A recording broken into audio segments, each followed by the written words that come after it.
السلام علیکم ورحمۃ اللہ وبرکاتہ. کیا حال ہے سب کا؟ الحمد للہ. نحمده ونصلی علی رسولہ الکریم. اما بعد فاعوذ باللہ من الشیطان الرجیم. بسم اللہ الرحمن الرحیم.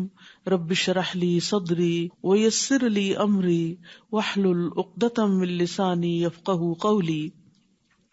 رسول اللہ صلی اللہ علیہ وسلم نے فرمایا، من یرد اللہ بہ خیرا یفقہہ فی الدین. اللہ جس کے ساتھ بھلائی چاہتا ہے اسے دین کی سمجھ دے دیتا ہے. تو یہ اللہ سبحانہ تعالیٰ کی بہت بڑی رحمت ہے کہ وہ ہمیں دین سے جوڑتا ہے، دین کی محبت ہمیں عطا کرتا ہے اور دین کی سمجھ بوجھ، کیونکہ دین کی محبت اور عقیدت ایک چیز ہے. اور جتنے بھی بائی برتھ مسلمان ہوتے ہیں، ماں باپ ان کو دین کی محبت دیتے ہیں تو وہ اپنے دین سے ایک لگاؤ ضرور رکھتے ہیں، لیکن دین کے ساتھ لگاؤ ایک چیز ہے اور دین کی سمجھ بوجھ الگ چیز ہے. تو جس کے ساتھ اللہ تعالیٰ بھلائی کا ارادہ کرتے ہیں، اس کو خیر کثیر سے نوازنا چاہتے ہیں، تو اس کو دین کی سمجھ بھی دے دیتے ہیں.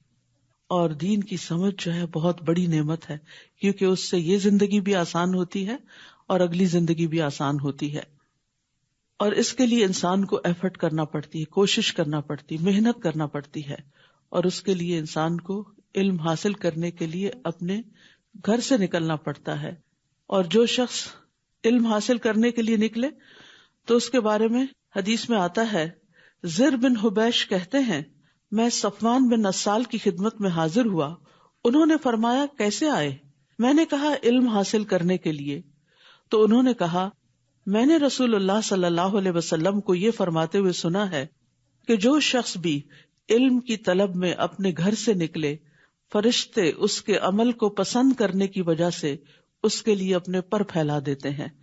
یعنی گھر سے نکل کر کوشش کر کے علم کی مجلس میں حاضر ہونا یہ بہت بڑی رحمت کا سبب ہے. اور فرشتوں جیسی مخلوق ایسے انسانوں کے آگے جھکتی ہے اور ان کے لیے پر پھیلاتی ہے، یعنی ان کو عزت دینے کے لیے، ان کی وقت اور ان کی توقیر کے لیے. قرآن مجید میں اللہ تعالیٰ فرماتے ہیں، یرفع اللہ الذین آمنوا منکم والذین اوتوا العلم درجات. اللہ ان لوگوں کو درجوں میں بلند کرے گا جو تم میں سے ایمان لائے اور جنہیں علم عطا کیا گیا. یعنی ایمان میں تو بہت سے لوگ مشترک ہوتے ہیں، لیکن جو علم حاصل کرتے جاتے ہیں ایمان کے درجے بھی بڑھتے ہیں، اور جو علم کے درجے بڑھتے ہیں، ایمان کے درجے بڑھتے ہیں، تو انسان اللہ سبحانہ تعالیٰ کے قریب ہوتا چلا جاتا ہے.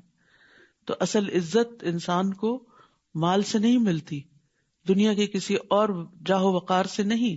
اللہ کے ہاں عزت انسان کو تقوی کی وجہ سے ملتی ہے، اور تقوی علم کے ساتھ آتا ہے. تقوی اللہ کے ڈر کا نام بھی ہے، اور انما یخشی اللہ من عبادہ العلماء، اللہ سے ڈرتے ہیں اس کے علم والے بندے.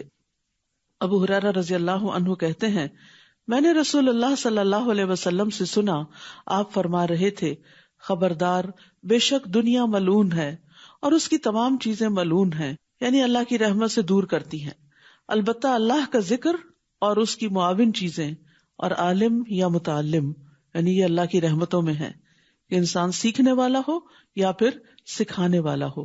تو اللہ سبحانہ وتعالی ہمیں اس کی توفیق عطا فرمائے. اور میں بہت اپریشیٹ کرتی ہوں ان خواتین کو جو صبح سویرے اپنے کام نپٹا کر دور دور سے سفر کر کے یہاں تک پہنچتی ہیں. کل ہی مجھے پتا چلا کہ جب اسکاربرو کے لوگ پہنچتے ہیں تو آلریڈی 2:45 ہو چکے ہوتے ہیں، اور پھر وہاں سے اتر کے دوبارہ جو اگلی بسز لیتے ہیں تو گھر پہنچتے ان کو کتنا وقت لگ جاتا ہوگا. لیکن یہ علم کا شوق ہے جو انہیں یہاں تک لے کر آتا ہے. اللہ تعالیٰ استقامت دے، اور باقی بھی جو لوگ مختلف جگہوں سے آ رہے ہیں اللہ سبحانہ تعالیٰ ان کا آنا بھی قبول کرے، اور ہر قدم پر فرشتے پر بچھائیں اور آپ کے درجات بلند ہوتے چلے جائیں. 5واں پارہ. اعوذ باللہ من الشیطان الرجیم، بسم اللہ الرحمن الرحیم. والمحصنات من النساء إلا ما ملكت أيمانكم كتاب الله عليكم وأحل لكم ما وراء ذلكم أن تبتغوا بأموالكم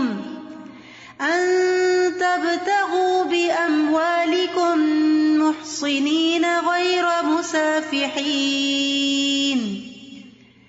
فما استمتعتم به منهن فآتوهن أجورهن فريضة ولا جناح عليكم فيما تراضيتم به من بعد الفريضة إن الله كان عليما حكيما۔ شروع کرتی ہوں اللہ کے نام سے جو بے انتہا مہربان نہایت رحم فرمانے والا ہے۔ اور وہ عورتیں بھی تم پر حرام کی گئی ہیں، یعنی ان سے نکاح کرنا حرام ہے جو عورتوں میں سے شادی شدہ ہیں، یعنی پہلے سے کسی کے نکاح میں ہیں، سوائے ان کے جو تمہارے دائیں ہاتھ کی ملکیت میں ہوں، یعنی جنگ کے دوران جو خواتین غلام کی حیثیت سے آئیں۔ اللہ نے یہ حکم تم پر لکھ دیا ہے، یعنی یہ فریضہ ہے اللہ کی طرف سے کہ کسی شادی شدہ عورت سے کوئی مرد شادی نہیں کر سکتا، اور ان کے علاوہ باقی سب عورتیں تمہارے لیے حلال کر دی گئیں، بشرطے کہ تم اپنے اموال کے بدلے انہیں حاصل کرو، یعنی مہر ادا کر کے باقاعدہ ایجاب و قبول کے ساتھ قید نکاح میں لانے والے ہو، یعنی مستقل طور پر ان کے ساتھ زندگی گزارنے کی نیت رکھتے ہو، نہ کہ بدکاری کرنے والے، یعنی مال کے بدلے زنا نہیں کرو۔ پھر اس نکاح کے ساتھ جو بھی فائدہ تم ان سے اٹھاؤ تو انہیں ان کے مقرر کیے ہوئے مہر ادا کر دو، اور اس مہر کے مقرر کر دینے کے بعد باہم رضامندی سے اس میں کمی بیشی کرنے میں تم پر کوئی گناہ نہیں، یعنی مرد کے لیے لازم ہے کہ نکاح کے بعد عورت کو اس کا مہر ادا کرے، لیکن اگر اپنی خوشی سے عورت اس مہر میں سے کچھ کمی کر دیتی ہے یا اس کو معاف کر دیتی ہے، یعنی اسے جبرن معاف کروایا نہیں جاتا بلکہ خوشی سے اپنے شوہر کو کچھ گفٹ کر دیتی ہے، تو وہ اس کے لیے حلال ہے۔ تو اس میں کمی بیشی کرنے پر تم پر کوئی گناہ نہیں، بے شک اللہ بہت علم والا، بہت حکمت والا ہے۔ تو یہاں سے یہ پتہ چلتا ہے کہ ایک مرد کو عورت کے ساتھ شرعی طریقے سے، حلال طریقے سے رشتہ قائم کرنا چاہیے، نہ کہ غلط طریقوں سے تعلقات قائم کیے جائیں۔ اور نکاح کرنے کی اہمیت ہمارے دین میں ویسے بھی بہت ہے، کیونکہ یہ نصف دین کو مکمل کرنے کا ذریعہ ہے۔ رسول اللہ صلی اللہ علیہ وسلم نے فرمایا، جب کوئی بندہ نکاح کر لیتا ہے تو وہ اپنا آدھا دین مکمل کر لیتا ہے، لہٰذا اسے چاہیے کہ باقی آدھے دین کے بارے میں اللہ سے ڈرتا رہے۔ اور جو کوئی تم میں سے آزاد مومن عورتوں سے نکاح کرنے کی وسعت نہ رکھتا ہو تو مومن لونڈیوں میں سے جو تمہارے دائیں ہاتھ کی ملکیت ہیں نکاح کر لے، اور اللہ تمہارے ایمان کو زیادہ جانتا ہے کہ اصل انسان کی عزت اور وقت اور قیمت اللہ کی نگاہ میں ایمان کے ساتھ ہے۔ تم میں سے بعض سے ہیں، یعنی لونڈی غلام بھی انسان ہی ہیں، تو ان لونڈیوں سے ان کے مالکوں کی اجازت سے نکاح کرو اور ان کے مہر انہیں معروف طریقے سے ادا کرو، یعنی اگر یہ غلام عورت سے بھی نکاح کرو گے تو مہر ادا کرنا ہوگا۔ وہ نکاح میں محفوظ ہونے والیاں ہوں، نہ کہ بدکاری کرنے والیاں اور نہ ہی چھپے دوست بنانے والیاں۔ تو جب وہ نکاح میں آ جائیں، پھر اگر وہ کسی کھلی بے حیائی کا ارتکاب کریں تو ان پر پاک دامن عورتوں کے مقابلے میں آدھی سزا ہوگی۔ یہ اجازت اس کے لیے ہے، یعنی غلام عورت سے نکاح کرنے کی اجازت اس کے لیے ہے جو تم میں سے گناہ سے ڈرتا ہو، وہ کہیں زنا میں نہ پڑ جائے، حرام میں نہ پڑ جائے، اور اگر تم صبر کرو تو تمہارے لیے بہتر ہے۔ اللہ بہت بخشنے والا، نہایت رحم کرنے والا ہے۔ یہاں پر لونڈیوں کے بارے میں بات کی گئی۔ بہت سے لوگوں کو آج بھی اس بات پر اعتراض ہوتا ہے، اسلام نے غلامی کو یکسر ختم نہیں کیا، لیکن ایسے بہت سے طریقے اختیار کیے کہ آہستہ آہستہ وہ ختم ہو کر رہ گئی، اور آج آپ دیکھتے ہیں کہ ایسی کوئی چیز پائی نہیں جاتی۔ لیکن اب بھی اگر کوئی ایسے مخصوص حالات پیدا ہوں تو اس زمانے میں جو اجازت دی گئی تھی اس کی بنیادی وجہ یہ تھی کہ کوئی بین الاقوامی قانون وار کیپٹیوز کے بارے میں نہیں تھا، تو جو لوگ جنگ میں پکڑے ہوئے آتے تھے ان کو بجائے اس کے کہ جیلوں میں رکھا جائے، لوگوں پہ تقسیم کر دیا جاتا تھا، اور پھر ان کے حقوق ہوتے تھے جس کے بارے میں نبی صلی اللہ علیہ وسلم نے اپنے آخری دن، آخری لمحوں میں جو آخری باتیں کی اس میں ایک نماز کی اور لونڈی غلاموں کے حقوق کی بات کی، کہ ان کا اتنا خیال تھا آپ صلی اللہ علیہ وسلم کو۔ ایک اور اہم بات جو یہاں سے پتہ چلتی ہے وہ یہ کہ اللہ تمہارے ایمان کو زیادہ جانتا ہے. تو اس سے یہ پتہ چلتا ہے کہ ہمیں لوگوں کے باطن کا کھوج نہیں لگانا چاہیے کہ کس کا ایمان کتنا ہے اور کس کا تقویٰ کتنا ہے اور کون اللہ سے کتنا ڈرتا ہے. یہ تو سب کچھ اللہ کے حوالے کر دینا چاہیے. رسول اللہ صلی اللہ علیہ وسلم نے فرمایا مجھے اس کا حکم نہیں ہوا کہ لوگوں کے دلوں کی کھوج لگاؤں اور نہ اس کا حکم ہوا کہ ان کے پیٹ چاک کروں. تو اصل میں یہ ہے کہ انسان کو کسی کے ساتھ بھی معاملہ کرتے ہوئے اس کے ظاہر پر معاملہ کرنا چاہیے. اور یہاں زنا کی حرمت کے بارے میں بھی بات کی گئی. محصنات غیر مصافحات ولا متخذات اخدان. نبی صلی اللہ علیہ وسلم نے فرمایا اے عرب کی ہلاکت، میں تم سے جس چیز کے بارے میں سب سے زیادہ ڈرتا ہوں وہ زنا اور مخفی شہوت ہے. اور زانیہ عورت کی دعا بھی قبول نہیں ہوتی. نبی صلی اللہ علیہ وسلم نے فرمایا آدھی رات کو آسمان کے دروازے کھول دیے جاتے ہیں اور ایک پکارنے والا آواز دیتا ہے کہ کوئی دعا کرنے والا ہے کہ اس کی دعا قبول کی جائے، اور کوئی مانگنے والا ہے کہ اسے دیا جائے، کوئی مصیبت زدہ ہے کہ اس کی مصیبت دور کر دی جائے. یعنی آدھی رات کے بعد پکار آتی ہے اور وہ دعاؤں کی قبولیت کا وقت ہوتا ہے. پھر جو مسلمان اس وقت دعا کرتا ہے تو اللہ عز و جل اس کی دعا قبول کرتا ہے، سوائے زانیہ عورت کے جو اپنی شرمگاہ کے ذریعے کمائی کرتی ہے، یعنی اپنی عزت و جسم بیچتی ہے اور مال کماتی ہے. یرید اللہ لیبین لکم ویہدیکم سنن الذین من قبلکم ویتوب علیکم واللہ علیم حکیم. اللہ چاہتا ہے کہ وہ تمہارے لیے احکام خوب واضح کر دے اور تم سے پہلے نیک لوگوں کے طریقوں کی طرف تمہاری رہنمائی کرے اور تم پر مہربان ہو، اور اللہ بہت علم والا بہت حکمت والا ہے. اور اللہ چاہتا ہے کہ وہ تم پر مہربان ہو، اور جو لوگ خواہشات کی پیروی کرتے ہیں وہ چاہتے ہیں کہ تم سیدھے راستے سے انحراف کر کے گمراہ لوگوں کی طرف خوب مائل ہو جاؤ. تو اس سے یہ پتہ چلتا ہے کہ اللہ سبحانہ تعالیٰ نے جو احکامات ہمیں دیے ہیں ان میں بظاہر کچھ پابندیاں بھی محسوس ہوتی ہیں، لیکن یہ پابندیاں دراصل آسانیاں لاتی ہیں اور بہت سی آزادیاں انسانوں کے لیے مشکلات پیدا کر دیتی ہیں. اور اللہ چاہتا ہے کہ وہ تم پر مہربان ہو.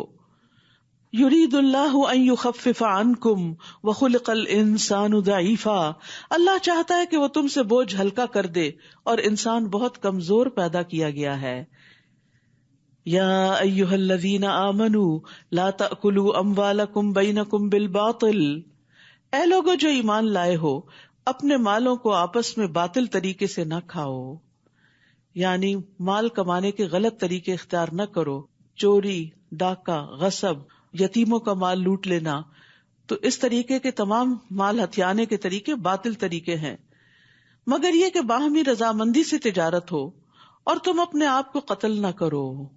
یعنی ایک دوسرے کو بھی قتل نہ کرو. کسی مسلمان بھائی کو قتل کرنا ایسے ہی جیسے خود کو قتل کرنا، کیونکہ پھر بدلے میں انسان قتل بھی کیا جاتا ہے. اور دوسرے یہ کہ سوئسائڈ کی ممانعت ہے. یہاں خودکشی جو ہے وہ کبیرہ گناہوں میں سے ایک ہے، اور خودکشی کرنے والا جو ہے قیامت کے دن اور پھر حساب کتاب کے بعد اگر اللہ تعالیٰ اس کو جہنم میں بھیج دیں تو مسلسل جہنم میں جلنے کے ساتھ ساتھ اس آلے سے یا اس طریقے سے اپنے آپ کو بار بار مارنے کی کوشش کرے گا جس طرح اس نے خود کو دنیا میں مارا. بے شک اللہ تم پر نہایت مہربان ہے. یاد رکھیے اس زندگی کی قیمت پہچانیے، اس زندگی کی قدر کیجیے. یہ وقت کمانے کا ہے، آخرت بنانے کا ہے. اس میں مشکلات آتی ہیں تو اس میں مایوس نہ ہو اور اپنے آپ کو ختم نہ کر دے، کیونکہ اب تو کہتے ہیں کہ مر جائیں گے، مر کے بھی چین نہ پایا تو کدھر جائیں گے. اگر مرنے کے بعد بھی مسائل کم نہ ہوئے اور بڑھ گئے، مصیبت اور زیادہ ہو گئی، تو پھر کہاں جائیں گے؟ پھر تو اپنی کوئی آزادی بھی نہیں ہوگی کہ ایک دفعہ پھر سے خود کو ختم کر دیا جائے. وَمَن يَفْعَلْ ذَلِكَ عُدْوَانًا وَظُلْمًا فَسَوْفَ نُصْلِيهِ نَارًا وَكَانَ ذَلِكَ عَلَى اللَّهِ يَسِيرًا. اور جو کوئی ظلم اور زیادتی سے ایسا کرے گا تو ہم ضرور اسے آگ میں جلائیں گے، اور یہ اللہ پر بہت آسان ہے. اگر تم ان بڑے بڑے گناہوں سے بچتے رہو گے جن سے تم روکے جاتے ہو تو ہم تمہاری برائیاں تم سے دور کر دیں گے اور تمہیں مقام عزت یعنی جنت میں داخل کریں گے. تو یہاں کبیرہ گناہوں سے بچنے کا حکم دیا جا رہا ہے. ابن عباس کہتے ہیں کہ ہر وہ گناہ کبیرہ ہے جس کو اللہ نے جہنم کی وعید یا لعنت یا غضب کی وعید پر ختم کیا. یعنی جس گناہ پر جہنم کی سزا بتائی گئی یا جس گناہ پر لعنت کی گئی وہ کبیرہ گناہ ہے۔ اللہ کے رسول صلی اللہ علیہ وسلم نے کچھ کبیرہ گناہوں کا ذکر کیا ہے، اس میں ایک اللہ کے ساتھ شرک کرنا، یہ سب سے بڑا کبیرہ گناہ ہے جس کی معافی ہی نہیں۔ پھر والدین کی نافرمانی کرنا۔ پھر آپ تکیہ لگائے ہوئے تھے، پھر اٹھ بیٹھے اور فرمایا خبردار اور جھوٹی گواہی دینا۔ پھر مسلسل اسی کی تکرار کرتے رہے یہاں تک کہ ہم لوگ کہنے لگے کاش آپ خاموش ہو جائیں۔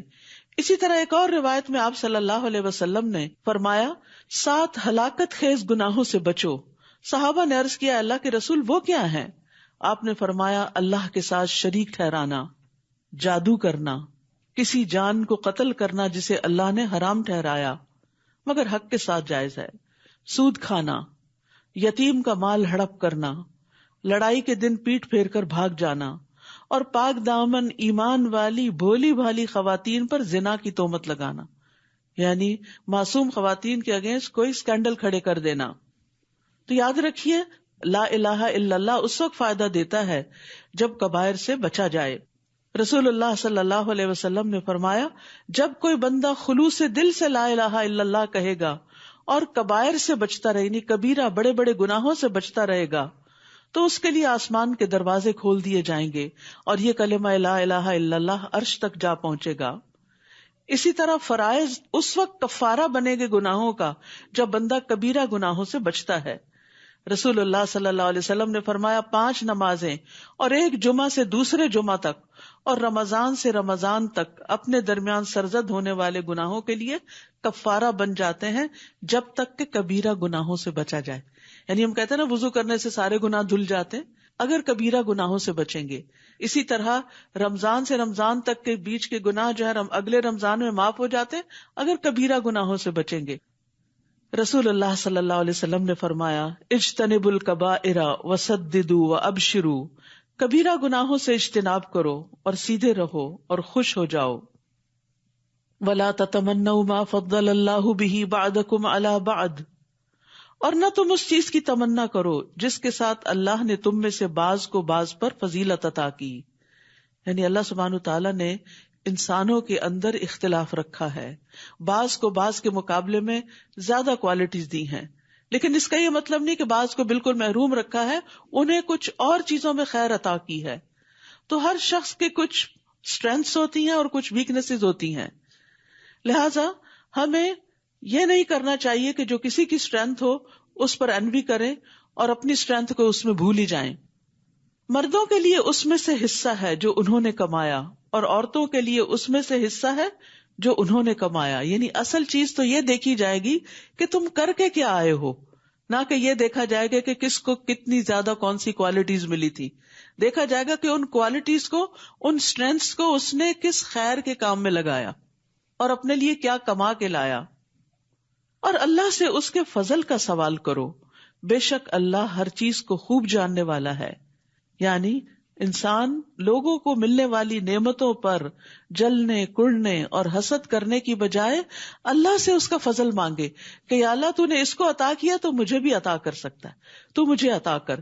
لیکن صرف انسان کمپیئر کرتا رہے، اپنے بچے کو کسی کے بچے کے ساتھ، اپنے آپ کو کسی اور کے ساتھ، اپنے شوہر کو کسی اور کے شوہر کے ساتھ، تو سوائے حسرتوں کے کچھ حاصل نہیں ہوگا، کیونکہ ہم ان کی صرف ظاہری کچھ خوبیاں دیکھ رہے ہوتے ہیں اور ان کے جو چھپے ہوئے عیب ہیں وہ ہمیں نہیں پتا ہوتے۔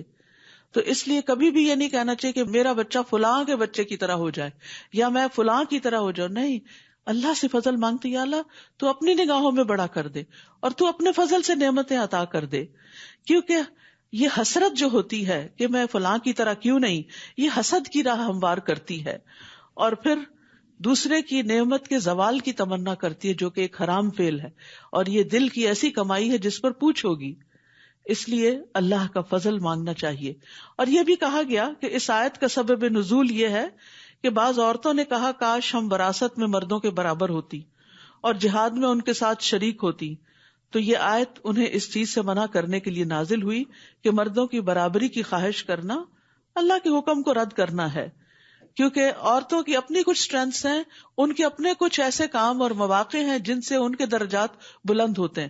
مثلا ماں کی حیثیت سے ایک عورت کا درجہ اور مقام باپ کے مقابلے میں، مرد کے مقابلے میں 3 گنا زیادہ ہے. سب سے زیادہ حسن سلوک ماں کے ساتھ کرنے کو کہا گیا ہے. اسی طرح ماں جو بچوں کو جنم دیتی ہے اور جو دودھ پلاتی ہے اور جو تربیت دیتی ہے، اس میں جتنا زیادہ اس کا حصہ ہوتا ہے اتنا ہی زیادہ اس کا اجر و ثواب بھی ہوتا ہے. لہٰذا ایک دوسرے کے مقابلے پر رہنے سے انسان کے اندر سوائے حسرتوں کے کچھ پیدا نہیں ہوتا. اور بعض سٹڈیز بھی اس چیز کو ظاہر کرتی ہیں کہ جب سے یہ سوشل میڈیا بہت عام ہوا ہے اور ہم صرف اپنے آس پاس کے لوگوں کو ہی نہیں دیکھتے، دنیا بھر میں بیٹھے ہوئے لوگوں کے فگرز دیکھ رہے ہیں، ان کے مال اور دولت اور کہاں جاتے ہیں، کن ریسٹورینٹس میں جاتے ہیں، کیا کھاتے ہیں، ان چیزوں نے لوگوں کا انگزائٹی اور ڈپریشن اور زیادہ بڑھا دیا ہے، کیونکہ مسلسل اپنی حالت کو ان کے ساتھ کمپیئر کرتے رہتے ہیں. تو اس چیز سے بچنا چاہیے. جہاں کسی کی کوئی خوبی، کوئی نعمت دل کو لگے، وہاں اللہ سے دعا کریں کہ اللہ تو اپنے فضل سے مجھے بھی عطا کر. اور یہ چیز انسان کے اندر ایک کنٹینٹمنٹ پیدا کر دے گی. اور ویسے بھی اللہ کی رضا پہ راضی ہونا ہی انسان کو راضی کرتا ہے. اور اس ترکے میں سے جو والدین اور قریبی رشتہ دار چھوڑ جائیں، ہم نے ہر ایک کے وارث مقرر کر دیے ہیں، اور جنہیں تمہارے عہد و پیمان نے تم سے باندھ رکھا، یعنی تمہارے حلیف، تو تم انہیں بھی ان کا حصہ دے دو. بے شک اللہ ہر چیز پر خوب گواہ ہے. الرجال قوامون علی النساء بما فضل اللہ بعضهم علی بعض. مرد عورتوں پر قوام ہیں، ذمہ دار ہیں. قیم کہتے ہیں مینیجر کو. قوام ہوتا ہے جو بہت زیادہ قائم رہے، کھڑا رہے، ذمہ داری لے. یعنی مرد عورتوں کے ذمہ دار ہیں، ان کو کما کر لا کے دینے کے اور باقی بڑے بڑے اہم اور مشکل کام کرنے کے. کہ اللہ نے ان میں سے بعض کو بعض پر فضیلت دی. اس کا یہ مطلب نہیں صرف مردوں کو ہی فضیلت دی ہے، عورتوں کو بعض پر. بعض مرد تقویٰ میں عورتوں سے بڑھ کر ہیں اور بعض عورتیں تقویٰ اور دینداری میں مردوں سے بھی بڑھ کر ہوتی ہیں. اور اس وجہ سے بھی کہ وہ اپنے مال خرچ کرتے ہیں. یعنی اللہ نے مرد کو قوام کیوں بنایا، ذمہ دار کیوں بنایا؟ کہ اس کو کمانے کی ذمہ داری تھی اور کہا کہ وہ بیوی پر خرچ کرے. پس نیک عورتیں فرما بردار ہوتی ہیں. عورتوں کی بڑائی اور خوبی کس چیز میں ہے؟ اطاعت گزاری میں. اپنی عزت اور شوہر کے مال کی غائبانہ حفاظت کرنے والی ہیں، اس وجہ سے کہ اللہ نے ان کے حقوق کی حفاظت کی. اور وہ عورتیں جن کی سرکشی سے تم ڈرتے ہو، بس تم انہیں نصیحت کرو.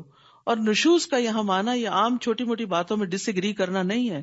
اس سے مراد کسی عورت کا اپنے شوہر سے بے وفائی کرنا اور اپنے شوہر کی بجائے کسی اور کی طرف راغب ہونا. تو پھر گھر ٹوٹتا ہے، گھر کے اندر فساد ہوتا ہے، بہت بگاڑ آ سکتا ہے، آئندہ نسل متاثر ہو سکتی ہے. لہٰذا اس معاملے کو ایسے ہی چھوڑ نہیں دینا چاہیے، بلکہ اصلاح کرنی چاہیے. اصلاح کے لیے پہلا سٹیپ نصیحت ہے. نہ مانے تو بستروں میں انہیں علیحدہ کر دو، یعنی ان سے تھوڑی ناراضگی کا اظہار کر دو، ان کو اپنے سے ڈسٹینس کر دو. پھر بھی نہ مانے تو انہیں ہلکی سی مار مارو. یعنی اور اس کا یہ مطلب نہیں کہ ابیوز کیا جائے ان کو. ابن عباس یہ کہتے ہیں کہ جیسے ایک مسواک ہوتا ہے، یعنی ایک شوق دینے کے لیے کہ دیکھو تم کیا کر رہی ہو، ہوش میں آؤ، اپنے گھر اور اپنی عزت اور اپنی نسلوں کی حفاظت کرو. یعنی اس کو اپنے ٹریک پہ واپس لانے کے لیے. اور نبی صلی اللہ علیہ وسلم نے واضح طور پر فرمایا کہ تم میں سے بہترین کبھی بھی نہیں ماریں گے عورتوں کو. یعنی یہ ایک صرف سولوشن بتایا گیا ہے انتہائی ایکسٹریم کیسز میں، بالکل ایسے ہی جیسے آپریشن یا سرجری کی ضرورت ہوتی ہے انتہائی ایکسٹریم کیس میں، کہ جب کسی دوا سے کسی پھوڑے کا علاج نہیں ہوتا یا کسی چیز کا، تو پھر اس کو کاٹ کے الگ کیا جاتا ہے. پھر اگر وہ تمہاری اطاعت کرنے لگیں تو ان کو ستانے کا کوئی راستہ تلاش مت کرو. یعنی عورتوں کو ستانا نوبل مردوں کا کام نہیں ہوتا. بے شک اللہ بہت بلند، بہت بڑا ہے. اگر تم عورت کو کمزور سمجھ کے اس پہ ظلم کرو گے تو اللہ تم سے بڑا ہے، وہ تم سے پوچھے گا. اور یہاں نیک بیوی کی جو خوبیاں بتائی گئی وہ کیا ہیں؟ رسول اللہ صلی اللہ علیہ وسلم نے فرمایا دنیا فائدے کی چیز ہے اور دنیا کی بہترین متاع نیک عورت ہے. رسول اللہ صلی اللہ علیہ وسلم نے فرمایا 4 چیزیں خوش بختی کی علامت ہیں: نیک بیوی، کھلا گھر، نیک ہمسایہ، اچھی سواری. اور 4 چیزیں بدبختی کی علامت ہیں: برا ہمسایہ، بری بیوی، تنگ گھر اور بری سواری. اور یہاں نیک خواتین کی ایک خاص خوبی بتائی گئی کہ وہ شوہروں کی غیر موجودگی میں شوہر کی عزت، گھر بار، مال، اولاد کی حفاظت کرنے والی ہوتی. یعنی جو چیزیں ان کی کسٹڈی میں ہیں ان کی ٹیک کیئر کرتی ہیں. رسول اللہ صلی اللہ علیہ وسلم نے فرمایا بہترین بیوی وہ ہے جس کی طرف تم دیکھو تو تمہیں خوش کر دے، اسمائلنگ ہو، ہیپی ہو، ہر وقت شکوے شکایتیں نہیں، ہر وقت منہ بسور کے اور ناراضگی کا اظہار نہیں کرنا، ہر وقت تھکے تھکے نہیں نظر آنا، اور جب تم کسی بات کا حکم دو تو بجا لائے، اور تمہاری غیر موجودگی میں تمہارے مال اور اپنی ذات کی حفاظت کرے۔ رسول اللہ صلی اللہ علیہ وسلم نے فرمایا بہترین عورتیں اونٹوں پہ سوار ہونے والی ہیں وہ قریش کی نیک عورتیں ہیں، یعنی اس زمانے میں جو سب سے بہترین عورتیں تھیں ان کی بات کی گئی۔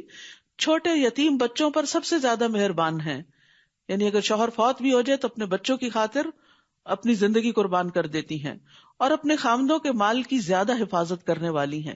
تو یہ دو چیزیں، اولاد اور مال کی حفاظت کرنا، یہ عورت کی ذمہ داری ہے، اور شوہر سے ضد میں آ کے بچوں کی پٹائی کر دینا، یا پھر یہ کہ مال کو بے وجہ ضائع کرنا کہ مجھے پرواہ نہیں، ٹھیک ہے اور کمائے اور خوار ہو، میں اپنا بدلہ اس طرح چکاؤں گی، تو یہ نیک عورتوں کا کام نہیں ہوتا۔ اگر آپس کے کچھ ایشوز ہوں ایک دوسرے سے، یعنی کہ کچھ چیزیں اختلافی ہوں، تو ان کو بیٹھ کر سلجھا لینا چاہیے، سالو کر لینا چاہیے، نہ کہ ایک دوسرے کو نقصان دینا اور گھر بار اور نسلوں کو نقصان دینا۔ یہ پھر جہاں ظلم ہوگا جو بھی کرے گا اللہ اس کو پوچھے گا۔ پھر فرمایا اور اگر تمہیں ان دونوں میاں بیوی کے درمیان شدید اختلاف کا ڈر ہو، یعنی نہیں سالو ہو رہے ایشوز، آپس میں نہیں ریزالو ہو رہی مشکلات، تو پھر کیا کرو، تو ایک منصف اس مرد کے گھر والوں میں سے اور ایک منصف اس عورت کے گھر والوں میں سے مقرر کر لو۔ اگر وہ دونوں اصلاح چاہیں گے تو اللہ ان دونوں کے درمیان موافقت پیدا کر دے گا۔ میاں بیوی کے جھگڑے میں جو چیز آپس کی موافقت کا سبب بنتی ہے وہ نیت ہے۔ جو گھر بسانا چاہے گا، جو ایک دوسرے کے ساتھ چلنا چاہے گا، اللہ تعالیٰ ان کے دلوں میں موافقت پیدا کر دے گا۔ لیکن اگر بسنے کی نیت نہیں ہے، بسانے کی نیت نہیں، اور پیچھے سے بھی اکسایا جا رہا ہے، کوئی ضرورت نہیں رہنے کی، واپس آ جاؤ، ہمارے پاس کمی نہیں ہے، ہم تمہارا خیال رکھ سکتے ہیں، تو پھر کیا ہوگا، پھر گھر نہیں بنتے۔ سب سے پہلے تو یہ کہ مرد اور عورت دو مختلف چیزیں، یہی بہت بڑا اختلاف ہے۔ پھر اس کے بعد سوچ کا اختلاف ہوتا ہے، پھر اس کے بعد پسند ناپسند کا ہوتا ہے، بیک گراؤنڈ کا ہوتا ہے، بہت ساری چیزیں اختلاف کا سبب ہوتی ہیں۔ تو یہ اختلاف جو ہے یہ اللہ سبحانہ وتعالیٰ کا ایک طریقہ ہے، کائنات کے اندر ہر چیز کے اندر اختلاف ہے۔ کوئی درخت بہت بڑے اور گھاس جتنا بھی عرصہ اس کو پانی دیتے رہے وہ گھاس ہی رہے گی، وہ بڑی نہیں ہو سکتی، اور اس کا حسن گھاس رہنے میں ہی ہے، نہ کہ درخت بننے میں۔ ذرا سا اونچا ہوتا ہے تو کیا کر دیتے ہیں، اس کو کاٹ دیتے ہیں، کیونکہ اس کی خوبصورتی بچھنے میں ہے۔ تو اسی طرح ہر ایک کا مختلف رول ہوتا ہے سوسائٹی کے اندر، تو اس لیے انسان کو اصل چیز یہ کہ بنا کے رکھنے کی نیت اور ارادہ رکھنا چاہیے، تو اللہ سبحانہ وتعالیٰ بھی آسانیاں پیدا کر دیتا ہے۔ بے شک اللہ خوب علم والا، خوب خبر رکھنے والا ہے۔